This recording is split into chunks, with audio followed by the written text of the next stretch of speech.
నమస్తే అండి. మన ఇండియాలోనే టాప్ బిజినెస్ మ్యాగ్నెట్స్ని ప్రచురించే ఫోర్బ్స్ జాబితాలో చోటు సంపాదించుకున్న Sai properties and projects limited అధినేత శ్రీ చామకూరి శ్రీనివాసరావు గారిని ఈరోజు విజయవాడలో కలవడం జరిగిందండి. కోట్లకు మెట్లు ఎర్రచందనం చెట్లు అనే కాన్సెప్ట్తో వీళ్ళు ఒక కొత్త ప్రాజెక్ట్ అయితే తీసుకొచ్చారండి. నల్లమల్ల మరియు శేషాచలం అడవుల్లో మాత్రమే పండే ఈ ఎర్రచందనాన్ని వీళ్ళైతే కడప, కర్నూలు, చిత్తూరు, అనంతపురం, ప్రకాశం, నెల్లూరు జిల్లాల్లో పండిస్తున్నారండి. అది కూడా లీగల్ గా ప్రభుత్వానికి సంబంధించినటువంటి అన్ని రకాల అనుమతులతో ఈ ఎర్రచందనాన్ని అయితే సాగు చేసి పండిస్తున్నారటండి. ఏదో పుష్ప సినిమాలో చూపించినట్టు ఇది అయితే ఇల్లీగల్ కాదండి. సాయి ప్రాపర్టీస్ వాళ్ళు దాదాపు కొన్ని వేల ఎకరాల్లో ఈ ఎర్రచందనాన్ని సాగు చేస్తూ అనేక రకాల వెంచర్లు వేసారటండి. ఆ వెంచర్స్ లో యూనిట్స్ చొప్పున మనం అయితే భూమి కొనుక్కోవచ్చటండి.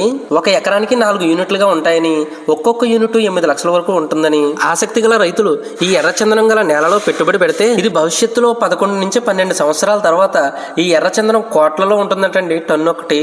అయితే ఈ ఎర్రచందనం నుంచి వచ్చే లిక్విడ్